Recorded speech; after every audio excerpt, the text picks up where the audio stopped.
Bueno, buenos días con todos. Muchas gracias a todos por su valiosa participación en nuestro simposio el día de hoy, también a la organización de SIDA Chile por este impecable evento. Mi nombre es Katia Espinosa y nos hemos conocido con varios o ya nos conocíamos antes. Yo soy gerente de franquicia de VIH para GSK y el día de hoy voy a presentar a Francisco para nuestro simposio de GSK. Él es químico farmacéutico en la Universidad Austral de Chile, farmacéutico clínico de la Unidad de Infectología del Hospital de Temuco, es docente del Instituto de Medicina Interna de la Universidad de la Frontera, también ahí es docente para la carrera de farmacia de la Universidad Autónoma y miembro del directorio de SIDA Chile. Y hoy día nuestro simposio es la experiencia un poco de uso de Vocabria más Recambis o cabotegravir y ripivirina, porque ahí el nombre hay que conectarlo, en el Hospital de Temuco. Así es que muchas gracias a todos y ahí lo dejo a Francisco para que presente. Muchas gracias, Katia, por la presentación. Me da un poco de pudor a veces cuando me presento. Digo, ¿quién es esa persona? Yo no soy. Yo no soy esa persona. No, bueno, yo les quiero contar en realidad un poco nuestra experiencia y cómo ha sido para nosotros tener valga la redundancia, esta experiencia, esta posibilidad de poder ver in situ cómo logramos tener finalmente un fármaco de alto costo que no está canasteado todavía.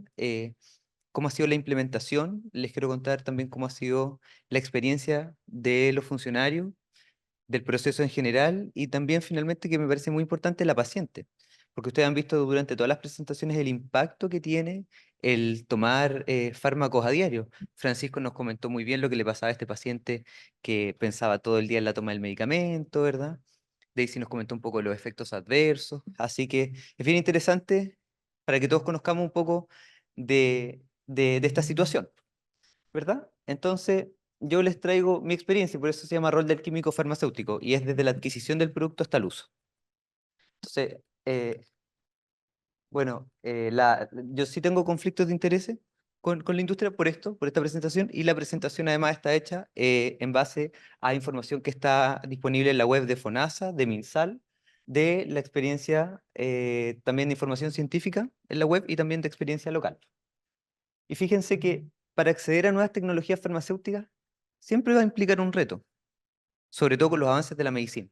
Y tanto para los equipos médicos, directivos, la industria y asociaciones de pacientes, por lo que debemos finalmente pensar en optimizar este proceso o el acceso a estos, ya que constituye un bien de salud, ¿verdad? Nosotros con esto le vamos a ayudar finalmente a las personas a vivir mejor, ¿verdad? Entonces, en cuanto al acceso, uno de los aspectos más discutidos en el ámbito de salud, fíjense, es la velocidad de introducción de estas nuevas tecnologías, de estas nuevas moléculas, de estas nuevas formas de administración, no solamente en VIH, ¿verdad? Entonces, es un desafío importante. Y se contrapone finalmente la situación que hoy día todos estamos viviendo que tiene relación con los presupuestos. ¿Ya? Todos trabajamos en hospitales y todos, al menos, sabemos que habitualmente la falta de medicamentos empezaban a ocurrir o de insumos, ¿ya? Octubre, noviembre, al menos en el hospital de Temuco nosotros ya hemos visto quiebres de stock de fármacos desde junio, julio, entonces los presupuestos cada vez están más acotados, incluso la semana pasada el ministro decía que no habían recursos al menos para terminar diciembre en los hospitales, entonces hay muchos hospitales que están en una situación muy complicada en cuanto a los recursos, pero yo les voy a mostrar quizás alguna razón o dónde podemos nosotros quizás aportar en la mejora de esto. Entonces los mecanismos de acceso para fármacos en realidad son, en este caso yo les voy a mostrar 6, ¿ya? Probablemente los 3 primeros lo conocen, que es el programa ministeriales centralizado, ¿verdad? Las patologías garantizadas GES, la ley Ricarte-Soto, y ahí hay algunos que nosotros no tenemos quizás, salvo no sé si aquí hay alguien que trabaje en GRD, pero no tenemos tanto conocimiento respecto a GRD, a DAC y a fármacos no GES, que tampoco tienen cobertura, que es el caso de cabotegravir con rilpivirina, ¿verdad? Entonces, ¿cómo accedemos a los fármacos? Las patologías G son las que todos conocemos, ¿verdad? Estas son garantías relativas al acceso, a la calidad, a la protección financiera y a la oportunidad. Fíjense que el Fondo Nacional de Salud y las instituciones de salud previsional deben asegurar obligatoriamente dichas garantías. Esto constituye un beneficio legal, así que esto está garantizado. Y lo conocemos todos, las 89 patologías, ¿verdad? El G18, el que nos vincula a nosotros a todos, ¿verdad?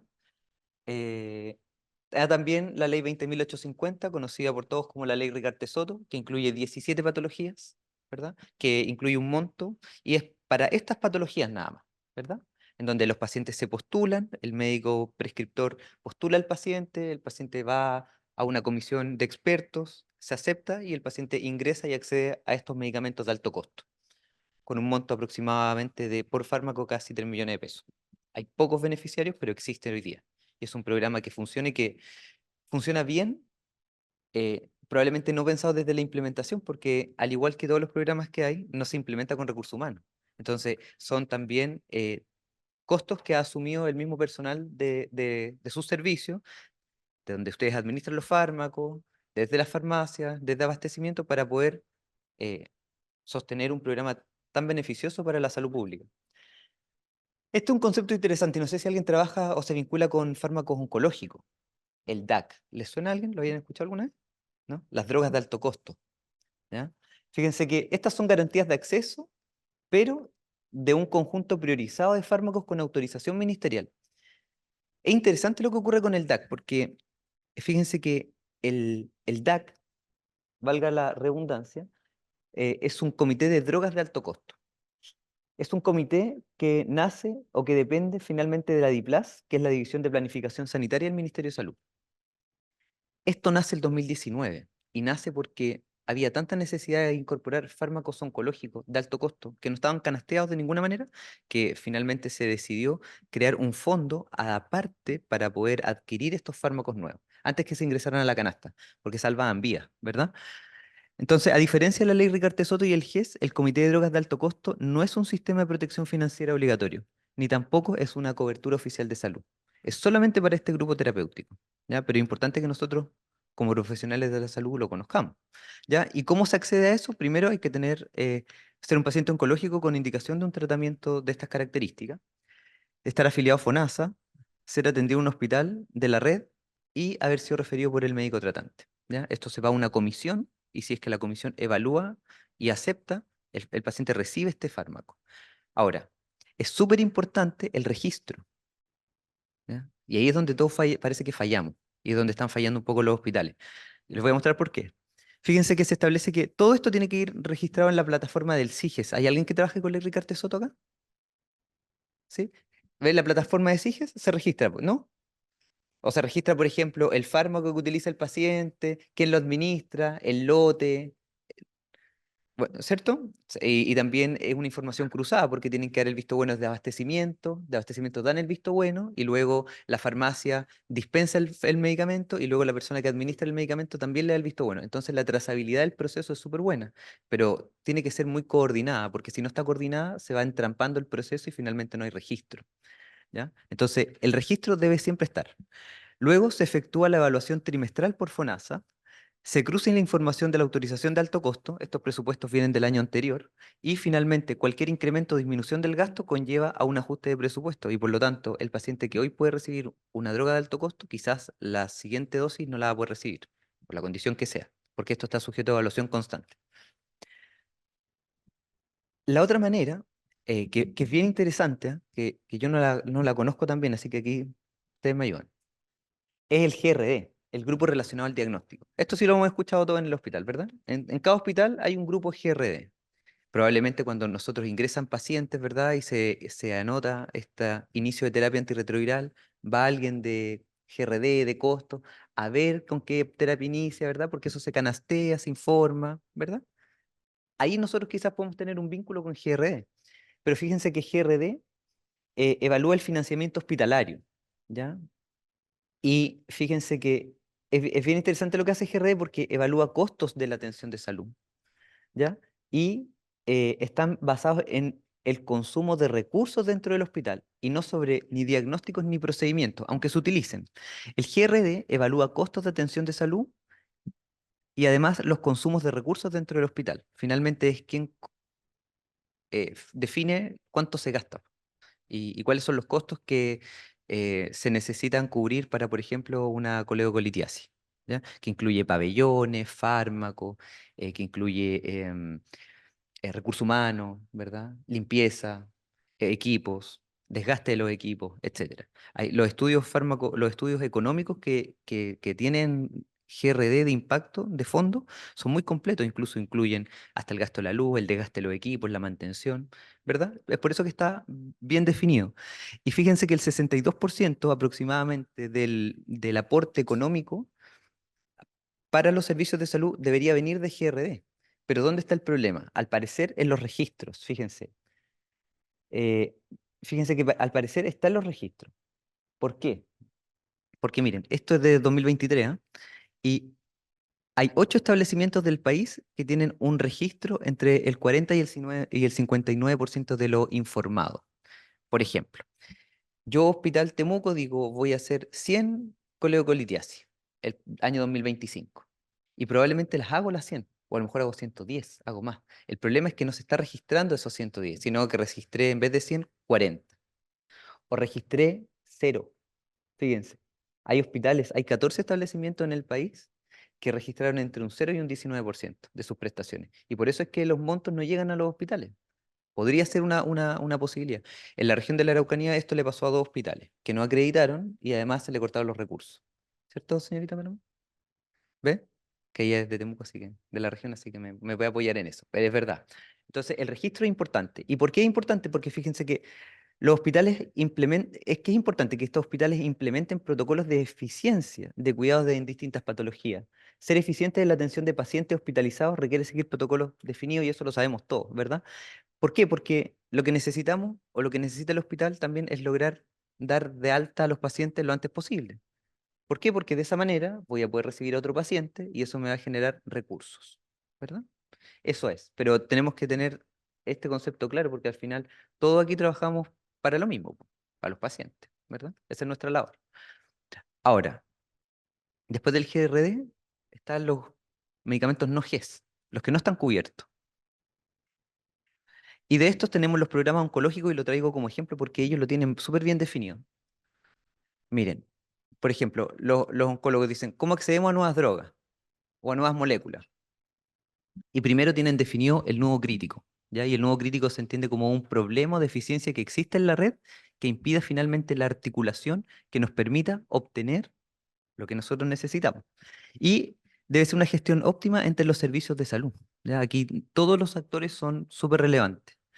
Entonces, por ejemplo, el modelo de gestión del funcionamiento de la red oncológica en Chile tiene muy definido la dimensión del problema y dónde está el nudo crítico.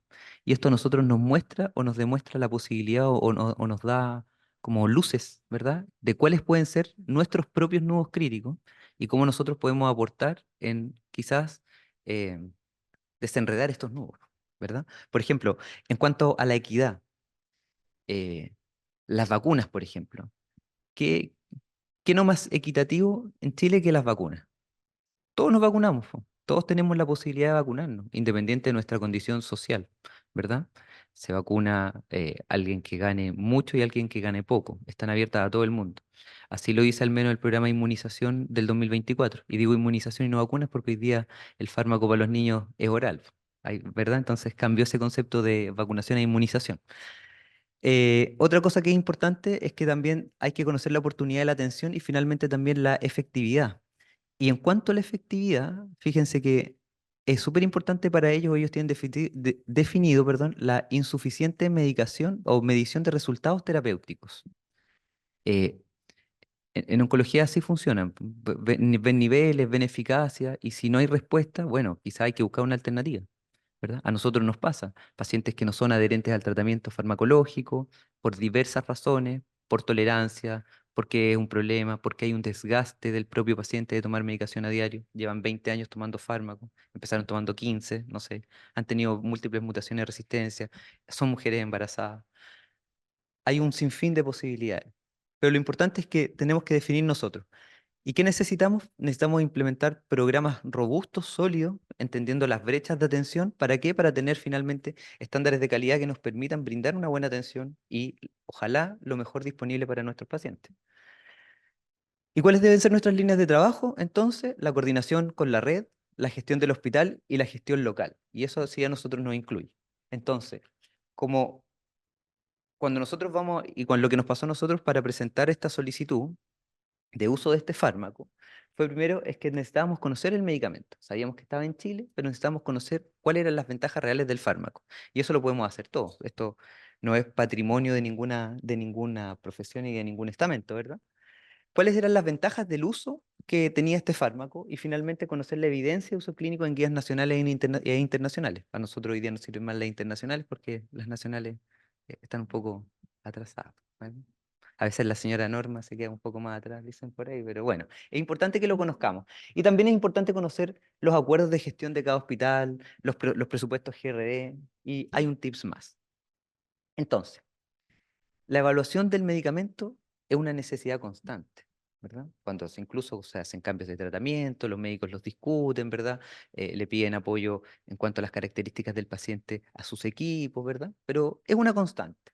Entonces, la rapidez con que se van incorporando nuevos fármacos en la terapia hace necesaria una selección basada en la evidencia y los criterios de eficiencia, con el fin de asegurar la disponibilidad de los fármacos necesarios en un determinado nivel del sistema sanitario. Lo leo porque esa cita no es mía, pero me parece muy adecuada. Y respecto a los análisis farmacoeconómicos, es importante tenerlos presentes porque si bien es cierto, uno piensa en los costos, habitualmente piensa en los costos directos nada más. El cabotegravir con rilpivirina, lo puedo decir porque hay varios hospitales que ya lo han comprado en el país. eh, el kit vale 506.000 pesos. Corríjame si estoy equivocado. Eh, pero hay varios costos indirectos asociados, ¿verdad?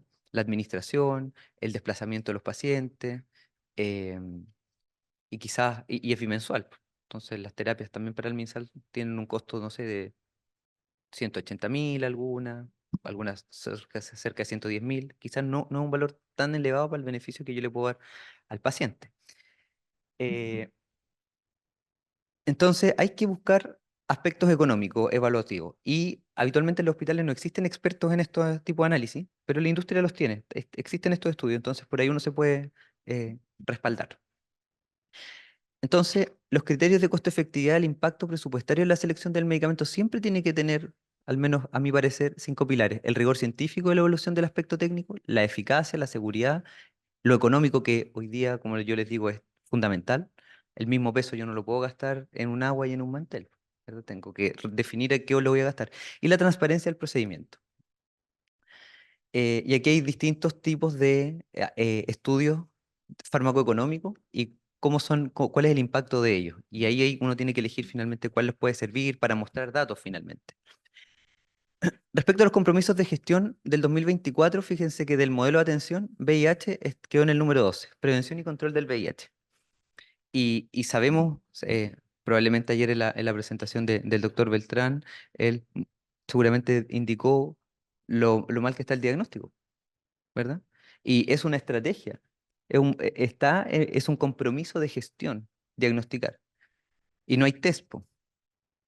En sus hospitales no hay test, po. Nadie tiene test rápido, no existen hoy día en Chile, po. Bueno, Edelweiss en la presentación que nos va a hacer, ella va a hablar de eso probablemente, ¿ya? Que los que hay están eh, en cuarentena, ¿ya? No tenemos test disponible hoy día, entonces el diagnóstico es una brecha importante la que tenemos. Entonces, nosotros avanzamos en todo esto y finalmente dijimos, ¿cómo vamos a financiar este producto para esta paciente que lo necesita? ¿Ya? Y ahí vamos a ingresarlo al arsenal, vamos a hacer una solicitud de compra, vamos a hacer un auxilio extraordinario, un gasto compartido. Hay distintas estrategias. Yo les quiero contar que hay uno, dos, tres, cuatro. Hay 11 hospitales en el país que ya han comprado el fármaco, ¿eh? Esto no, hoy día ya no somos los únicos. Lo compró Arica, el Lucio Córdoba, el Barros Luco, el Hospital Militar, que son quienes tienen más pacientes, 10 creo si no me equivoco, o más, como 15 ahora, claro. Pero iban a proyectar 15, sabía, pero tenían actualmente como 10, pero claro, como 13, 14 dice Katy. Eh, pero es una realidad un poco distinta a la nuestra, ¿ya? El Hospital de Los Ángeles, Chillán, Osorno, que creo que tienen para 3 pacientes, Temuco y Punta Arenas. O sea, hay varios hospitales que dependiendo de la estrategia, han logrado adquirir el fármaco, ¿ya? Yo aquí les traigo 2 ejemplos. Por ejemplo, este es el formulario de solicitud de incorporación o de retiro del arsenal del medicamento del arsenal farmacológico del Hospital de Temuco. Entonces aquí se postula el producto al comité de farmacia, como en todos sus hospitales, y dicen, ¿saben qué? Nosotros necesitamos incorporar este fármaco, se respalda, se presenta y ahí el comité decide, ¿ingresa o no ingresa al arsenal? Esta es una estrategia. ¿Ya? La otra estrategia que probablemente no es tan conocida es el Fondo de Auxilio Extraordinario. ¿Ya? Se los muestro porque es poco conocido, existe. ¿Ya? Y hay que llenar también una solicitud que no es tan tediosa como la notificación de reacción adversa que nos dijo la Daisy. ¿Ya? Y hablando de eso, en el país el año pasado se notificaron apenas 19.500 reportes. Sí.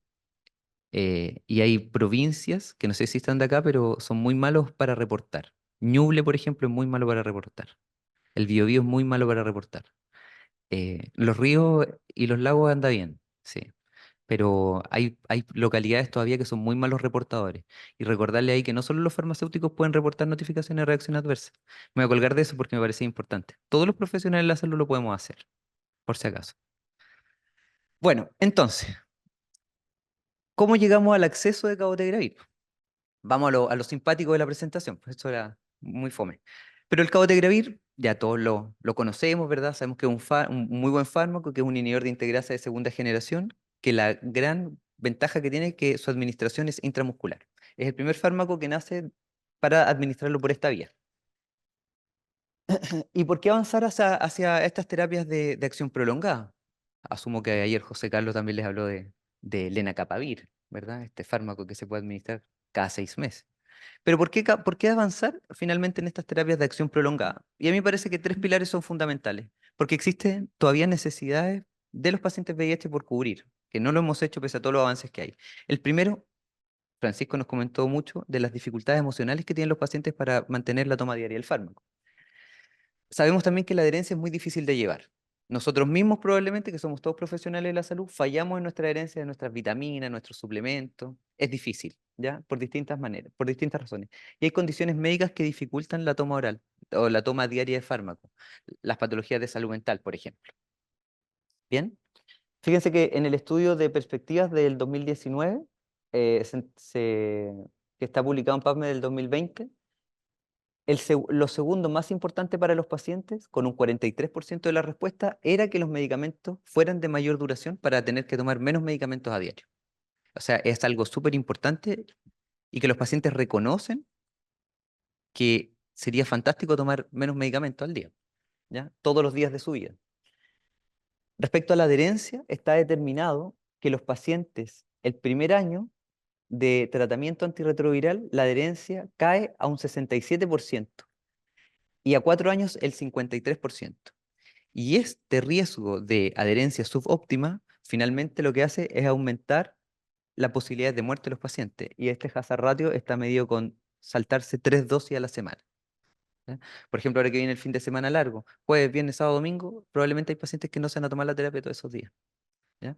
O por ejemplo, hay pacientes que nosotros tenemos, hace 2 semanas vimos un paciente que él es cocainómano, trabaja, qué sé yo, pero consume 3 o 4 gramos de cocaína a la semana. Y él prefiere consumir cocaína que no tomar la terapia antirretroviral que está usando, porque a él le quedó tan grabado en la cabeza que si toma el fármaco con la cocaína puede infartarse. Entonces, para nosotros es una locura, po, ¿verdad? Eso, es una locura. Pero, pero parece que para la gente no tanto, ¿ya? Entonces, es por eso que es súper importante entender que la adherencia es una cosa diaria en realidad. ¿Qué había acá atrás? Esto. Entonces, ¿qué hay que considerar a la hora de evaluar las terapias de acción prolongada? Prevenir o mitigar potenciales interacciones farmacológicas de droga a droga, reducir la carga de comprimidos y la frecuencia de toma diaria, eliminar los requerimientos de alimentación, reducir la fatiga asociada a la toma oral, que también tiene mucho que ver con el estigma y la discriminación, ¿verdad? Sobre todo en estos países en donde se han probado estos fármacos, en la África subsahariana, las mujeres se ven muy expuestas a violencia, a estigma, ¿verdad? A violencia de sus parejas, al estigma de tener que tomar un fármaco a diario, no solamente en tratamiento, sino que también en prevención. Y mejorar la tolerabilidad y disminuir la toxicidad a corto y a largo plazo de los esquemas o de los backbone que utilizamos. El TDF, con su impacto óseo, renal, el abacavir, el impacto cardíaco, el tenofovir a la fenamida con el impacto metabólico que tiene y el aumento de peso. Entonces, es una buena estrategia quizá. Entonces, cabotegravir con rilpivirina es el primer régimen de tratamiento completo para el VIH de larga duración, ¿verdad? Y nos permite administraciones cada 2 meses. Eso es. Esto se traduce en tomar 365 pastillas todos los días al año, o sea, una por día, a recibir 6 dosis anuales. ¿Mm? Desde el punto de vista de la comodidad parece más llevadero, sobre todo para gente que está 15 años, como decía la ICI, 20 años tomando fármaco. Pudiese ser una buena estrategia. Así viene el producto, ¿ya? Son 2 viales, vienen kit aparte, yo les voy a mostrar una foto cómo viene. Requieren cadena de frío, pero nada extraordinario, no es un bulto de este cuerpo, ¿ya? No tiene ninguna implicancia eso, ¿ya? Eh, estas gráficas demuestran cómo el fármaco mantiene concentraciones constantes en el tiempo cada 2 meses, cada la administración, o sea, es un fármaco que ha demostrado seguridad y eficacia y todos lo conocemos. ¿Qué interacciones podemos esperar del fármaco? Muy pocas. Fíjense que se comparó eh, el potencial de interacción con midazolam, que es un inductor eh, conocido, es el gol estándar de evaluar interacciones por la vía del citocromo P450. Y está idéntico. Entonces, ha demostrado que no es ni inductor ni inhibidor de la batería del citocromo, principalmente la isoenzima 3A4. ¿Ya? Esto es algo súper farmacológico, pero quédense con el concepto de que es neutro metabólicamente y que no tendría interacciones farmacológicas. Fíjense que incluso no tendría interacciones con anticonceptivos orales. Entonces también es una buena estrategia en tratamiento para las mujeres hoy día, que es tremendamente difícil el enfrentamiento de esta, y hay que recordar también que el 53% de las personas que viven con VIH en el mundo hoy son mujeres. Entonces también un punto para las mujeres. Eh, Respecto a otro tipo de interacciones como las que a nosotros nos interesan, las sales efervescentes, ¿verdad? La hierba de San Juan, eh, la claritromicina, no existen tampoco interacciones con relevancia clínica, y cuando utilizamos el cabotegravir con rilpivirina por vía intramuscular, nos saltamos todas esas reacciones adversas que tienen relación con los inhibidores de la bomba de protones, los antiácidos, principalmente que nuestros pacientes se ven expuestos hoy día. El uso de inhibidores de integrasa en todos nuestros centros, Triumec, Genboya, Estrivil, TLD. No sé si ustedes lo han visto, pero nosotros hemos visto que son altamente susceptibles al uso de antiácidos. Cuando los pacientes empiezan a tomar un multivitamínicos, ¿verdad? O antiácidos, las cargas virales aumentan al parecer. Entonces ahí es cuando uno le recomienda, sabe que protejámoslo y tome su terapia con comida. Eso también es una restricción extra, ¿verdad? Y puede afectar la adherencia al tratamiento. Entonces, esta cosita, ahí está. ¿Qué pasa si pierde una inyección? Hay que hacerlo hay que administrarlo lo antes posible, dice la norma, y tenemos un periodo de ventana de más o menos 7 días. O sea, si yo me voy a administrar la dosis el día 15, puedo administrarlo entre el día 8 y el día 22. Un ejemplo, nada más. ¿Ya? Em, Eso no es necesario. Bueno, y vemos aquí cómo mientras el paciente esté en la segunda, en la tercera y en la cuarta inyección, el fármaco, aunque me atrase 1 o 2 semanas, cada vez va siendo más estable. ¿Ya? Entonces, esto demuestra también que el fármaco, una vez administrado, el tiempo que permanece en nuestro cuerpo es súper estable. Entonces, es un fármaco altamente seguro. Ahora, ¿cómo nos ha ido a nosotros? Yo les cuento. Nosotros tenemos una paciente femenina que está usando el fármaco. Ella actualmente tiene 37 años, es topógrafa de profesión, actualmente está cesante, no tenía antecedentes médicos, alérgicos ni farmacológicos. ¿Ya? Era una mujer totalmente sana, como les digo, profesional, vivía sola, totalmente resuelta. ¿Ya? Y en marzo del 2022, ella ingresó al servicio de urgencia del hospital e ingresó con un cuadro diarreico de aproximadamente de un año de evolución. ¿Ya? Ella consultó más de 10 veces en el extrasistema y nunca le pidieron un VIH. Una historia para todos, probablemente muy conocida, ¿no? Claro, nadie le pidió un VIH a esta mujer. ¿Ya? Entonces, dice ahí también que se asoció a palpitaciones y a dolor abdominal tipo cólico difuso permanente, destacando en el laboratorio esos valores. Y el examen sale reactivo para VIH. Y ese fue su diagnóstico de entrada, en marzo del 2022. ¿Ya? Y se decide iniciar terapia antirretroviral precoz, y ella, bueno, estuvo intubada, y luego por mala tolerancia, cuando salió de la intubación, pasó a un esquema de segunda línea con Prescox dolutegravir. ¿Ya? Se le dejó profilaxis con cotrimoxazol ajustado a la función renal, y quedó con un tratamiento para una candidiasis esofágica en el debut de la paciente. ¿Ya? Perdón. Ahí. En agosto del 2022, ella consulta también, llegó a consultar por inestabilidad en la marcha. Tenía náuseas y mareos con 4 meses de evolución. Lo primero que uno hace es ver qué fármaco está usando, qué sé yo. Fue evaluada por médico, la cual bueno, fue evaluada y este cuadro se agudizó en las últimas 2 semanas y se acompañó de vértigo postural. Y fíjense que se le hicieron un TAC de cerebro y tuvo una lesión de aspecto secular que compromete el hemisferio cerebeloso izquierdo. Y se sospechó un virus JC en esta chica. Eh, Muy complejo el escenario. Ella ya no llegó caminando, llegó en silla de ruedas. La cuida su madre de 75 años. eh, Actualmente, sigue en eso. Todos los días. ¿Ya? Además de eso, en noviembre del 2022 se le pesquisó un cáncer de tiroides. ¿Ya? Eh, Se le hizo una tiroidectomía total y comenzó a utilizar levotiroxina. Entonces, antes de presentar el caso, este era el resumen de la paciente. Desde el punto de vista endocrinológico, usaba levotiroxina 150 microgramos por día porque no lograba niveles, ¿ya? Incluso llegó hasta 200. Tenía una anemia sin respuesta a tratamiento oral, mejorías posteriores después de la carga endovenosa de fierro, pero no lograba niveles, ¿ya? Desde el punto de vista de patología cervical, tenía una infección por VPH, tenía una cervicopatía de seguimiento, colonoscopia sin lesiones aparentes al menos. Desde el punto de vista neurológico, tenía una atrofia cerebelosa por virus JC, una leucoencefalopatía multifocal, además usando mirtazapina y vitamina E. Desde el punto de vista oftalmológico, una retinopatía, una microangiopatía asociada a VIH y anemia. Y desde lo nefrológico, una enfermedad renal crónica en estadio 1, con una CREA de 0,87. ¿Ya? Un cuadro totalmente complicado, una mujer joven, que insisto, la cuida su madre de 70 y tantos años. ¿Ya?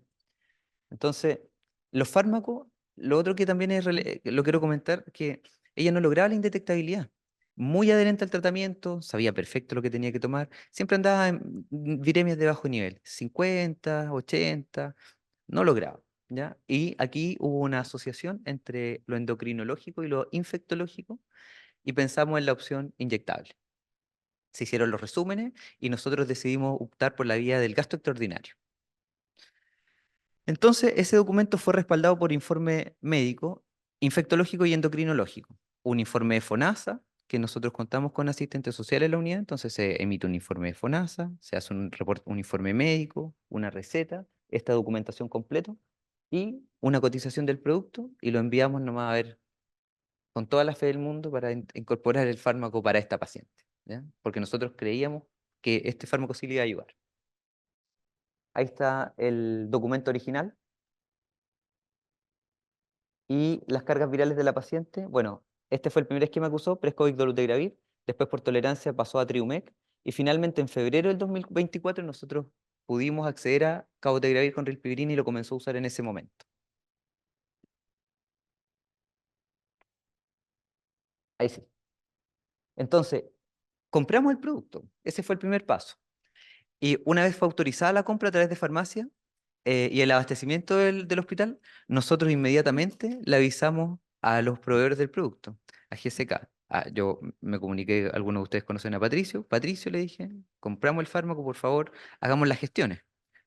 Avísenos cuando lo envíen, porque tenemos que estar preparados en abastecimiento de un producto nuevo, no lo conocen. Mientras tanto, se le creó el código al producto para poder digitalizarlo por el sistema informático. Y nos coordinamos con la bodega de medicamentos para que nos avisaran cuando llegara y subirlo inmediatamente a la farmacia. Hubo un problema también porque el producto se vendía junto, pero eran dos productos, entonces ahí hubo también un retraso en la compra o en el despacho del producto. Sutilezas que finalmente sirvieron para que hoy día probablemente los hospitales no tengan problema en la adquisición, ¿ya? Porque se vendía, nosotros pedíamos cabotegravir con rilpivirina, pero en la compra, al venderlo del laboratorio, era todo junto. Son sutilezas que en realidad en lo práctico a nosotros eso no nos importa, pero para las compras y para la transparencia sí es importante. Entonces, una vez nosotros ya teníamos el producto en el hospital, se contactó a la paciente telefónicamente y nosotros la citamos a la unidad de infectología del Hospital de Temuco, que es esta, se las presento. Y cuando anden por Temuco los invitamos cordialmente a que nos visiten. ¿verdad? Esta es nuestra sala de espera y aquí es el ingreso al hospital. O sea, el ingreso a la unidad de infectología que está a un costado del hospital, pero está inserta en el hospital, ¿ya? Se utilizó un box de procedimientos con la que cuenta la unidad de infectología y se citó a la paciente y fue administrada el fármaco con la técnica que indica el proveedor, que es esta técnica ventroglútea, ¿verdad? Y se le administró el medicamento. Dicen que el fármaco es doloroso, ¿verdad? Que las reacciones adversas están relacionadas finalmente al dolor en el sitio de punción, pero la verdad es que la paciente no refiere ningún dolor. Ahora, uno podría pensar, claro, la condición de la paciente, a lo mejor tiene menos sensibilidad ni nada, pero parece que no. Ella al menos no ha tenido ningún inconveniente con dolor. Ahí está la segunda dosis, ¿verdad? La rilpivirina, siempre al lado derecho, y el cabotegravir al lado izquierdo. R de derecha nomás, y por eso nos quedamos con rilpivirina. Eso recomiendan como regla mnemotécnica, si todavía no lo administran, a lo mejor les puede servir. La rilpivirina al lado derecho y el cabotegravir al izquierdo. ¿Por qué? Porque así ustedes pueden asociar después el día D, si llegase a tener alguna reacción adversa, cuál fue el culpable. ¿Ya? Y siempre ir manteniendo el mismo lugar. Es importante eso. ¿Ya? Y finalmente, nosotros necesitábamos ver si para la paciente realmente había tenido un impacto. Y existe una encuesta que hablaba de esto. Y yo le hice esta encuesta de manera presencial cuando la paciente y recibió su última administración. Tiene ahora como a mediados de noviembre la siguiente. Y voy a destacar cuatro respuestas de ella. Bueno, ella obtuvo el puntaje total de 54 puntos. Pero fíjense, de estas cuatro preguntas, yo le pregunté, ¿se siente satisfecha con las exigencias a las que le obliga su tratamiento actual? Y ella dijo que sí, porque en realidad no le exige nada distinto. ¿Ya? No le exige comer, no le exige ir con alguna ropa distinta, no le exige estar sentada, parada, comer algo, nada, no le exige nada. Entonces, por supuesto que está contenta. ¿Se siente satisfecha con sus conocimientos acerca de la infección por VIH? Que también es importante, a nosotros nos dicen, es importante que el paciente sepa, ¿verdad? Sepa su patología y se empodere. Y ella dice que sí, que le han comunicado todo y eso la deja tranquila a ella y a su cuidadora. ¿Ya? Después la pregunta 7, yo le dije, ¿se siente satisfecha de cómo se adapta su tratamiento a su forma de vida?